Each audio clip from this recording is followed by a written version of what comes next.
Halo, selamat pagi. Video ini membahas mengenai switching rule untuk kasus ANSI ISO ISQ Z1.4 ya. Bagaimana berubah dari normal ke reduce, lalu ke normal lagi, lalu tighten, normal dan seterusnya ya. Nah, pada saat kita melakukan inspeksi, menurut ANSI dikatakan bahwa start itu dari normal ya. Jadi kita menggunakan normal inspection, apakah single ataukah yang double inspection start dari normal. Lalu misalkan kita ya, mendapatkan bahwa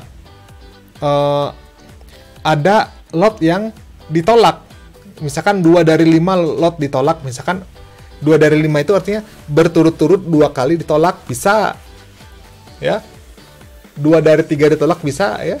2 dari 5 aja, dari 5 itu ada 2 aja berturut-turut, atau 1 dan 5 ditolak, itu ditolak. Sehingga kalau ditolak seperti itu, kita harus masuk atau merubah inspeksi dari normal ke tighten atau diperketat. Ya, biasanya ngambil datanya lebih banyak, atau acceptance dan rejected-nya yang akan lebih ketat gitu ya. Nah, misalkan dari kasus ini kita temukan lagi lebih ketat gitu ya, terima tolak itu kita tetap ketat ya.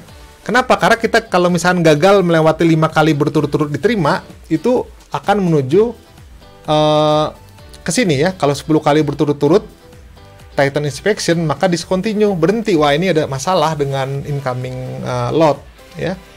Nah, kalau misalkan kita sudah bisa ada 5 kali berturut-turut diterima, kita kembali ke normal lagi ya. Gitu, jadi udah normal nih produksinya di barang yang datang gitu ya. Lalu misalkan produksinya sudah steady, sudah bagus gitu dari supplier kita, lalu misalkan 10 kali berturut-turut lot diterima gitu, lalu kita bisa ubah jadi reduce ya, atau ada otoritas yang bilang, pimpinan bilang oke, ini reduce aja gitu ya. Ini reduce artinya kita lebih longgar ya memeriksanya. Tapi misalkan kalau ada satu yang ditolak ya, lot rejected atau lot diterima, tadi dibilangnya lot diterima tapi dia tidak misalkan ngambil lotnya sampel. Kalau single kita tolak langsung ketahuan ya. Tapi kalau misalnya double, pertama kita cek belum bisa, kedua dia tidak memenuhi acceptance tapi tidak memenuhi rejected, tetap kita terima, tapi prosesnya dari reduce diubah kembali menjadi normal. Jadi kalau ada problem, kita kembali normal. Begitu ya, normal udah bagus lagi, reduce, lalu ada masalah kembali ke normal. Salah banyak kita ke tighten ya, lalu kalau dia udah mulai bagus 5 kali berturut-turut diterima, kita kembali normal. Begitu namanya switching rules pada ANSI ISO ISQ Z1.4 ya. Contohnya misalkan ya, kita punya kasus begini. Kita punya kasus begini, N besar 600, ANSI sekian-sekian, kita pakai EQL-nya 0,65, single sampling plan. Lalu ditanya gini, tipe inspeksi apa pada lot ketiga, lot kelima, lot ke-9, dan lot ke-11. Ini nggak ada datanya, tapi lot ke-11 kita bisa cari ya. Pertama kita tentukan N, C, dan R-nya ya. Caranya gimana? Pakai tadi single sampling plan. Tipenya udah tahu. 1, N udah tahu, dapat hurufnya ya. Dapat hurufnya, huruf G. Lalu huruf G untuk yang single, yang normal, yang single dan normal itu pakainya N-nya 20, C-nya 0, R-nya 1. Jadi kalau kita lihat ke sini gimana? Lot pertama, NC-nya 0, yang 0 artinya apa? Terima. 2, reject. Ya, 1 kali reject. Lalu 0, terima. Ini reject. Udah 2 kali reject tuh. Artinya harus sudah berubah ke tighten. Gitu ya. Jadi yang kelima sudah tighten. Nah, gimana? Begini ya.